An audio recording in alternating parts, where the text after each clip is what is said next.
Proving lines parallel. After watching this video, I will be able to prove lines parallel algebraically. In the previous lesson, we talked about parallel lines cut by a transversal and the different angles that are formed. And we basically said if the two lines are parallel, then there are special angles formed. So now we have a converse, and a converse is basically taking your hypothesis and your conclusion and switching it. So we say, hey, if we have congruent angles, like corresponding angles, and they turn out to be congruent, then the lines have to be parallel.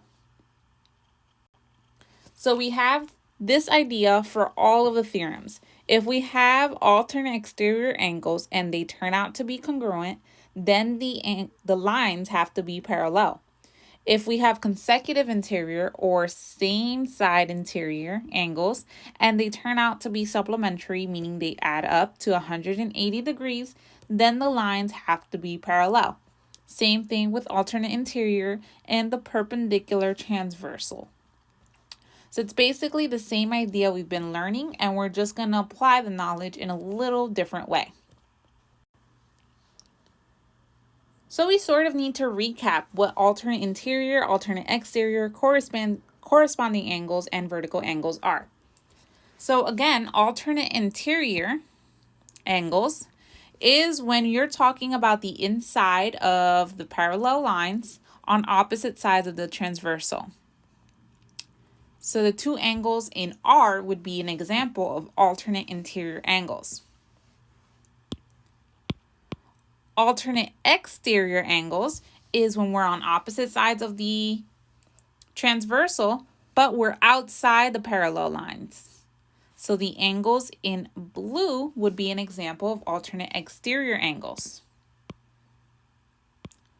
Corresponding angles is one that's kind of difficult to visualize on paper, but if we were to take an angle such as the angle in green, it would correspond with the other angle on the bottom line that's also in green.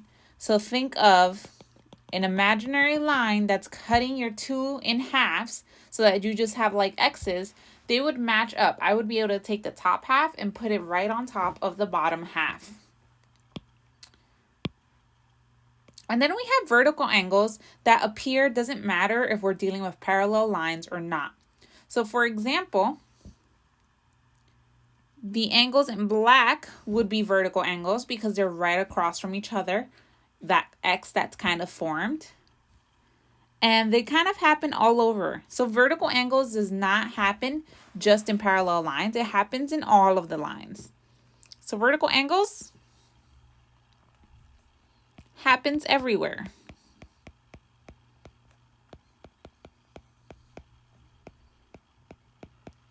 And then all three of these up here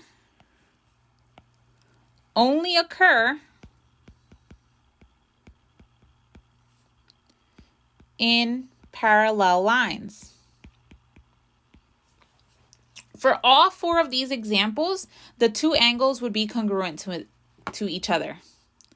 So you should make a note. This is extremely important. Note, all angles are congruent.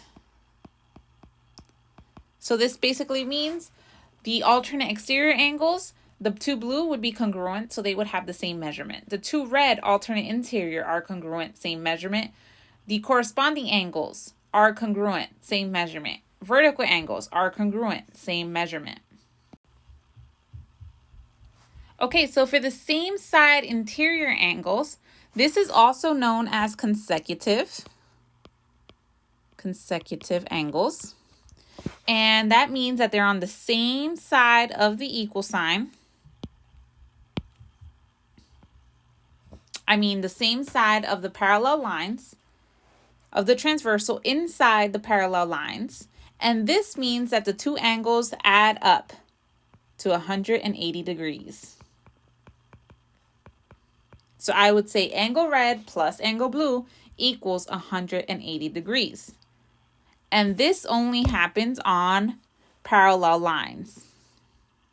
So when we're talking about same side interior, We are talking about parallel lines.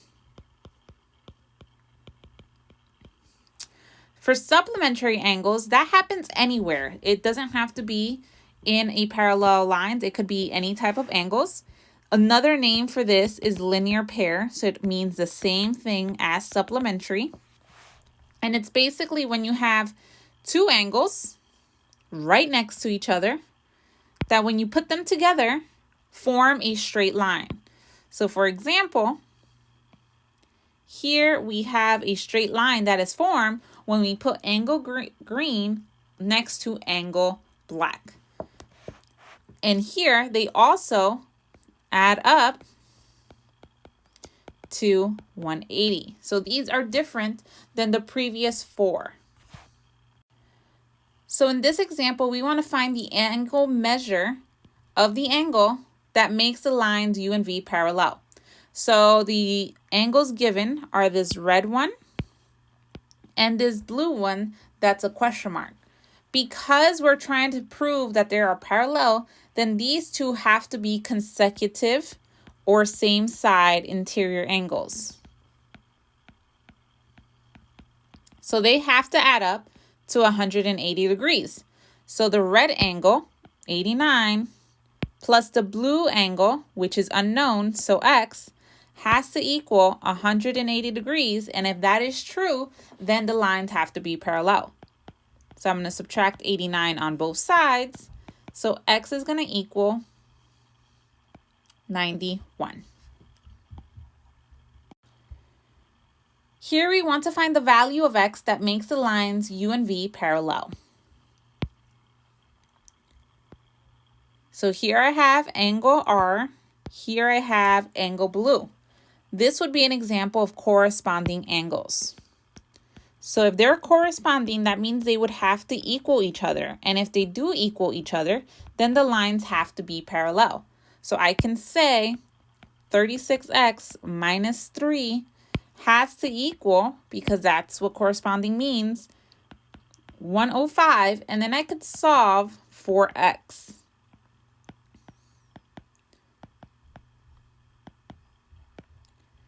So I divide both sides by 36.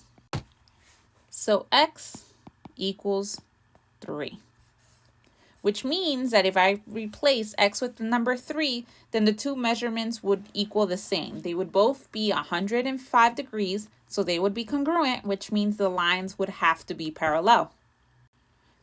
In order to prove that you watched this video, you want to include the following into your notes: a code word, which is turtle. You can include the word, or you can input in picture using Cami, whatever you like. As long as you include this word, I'll know that you watched the entire video.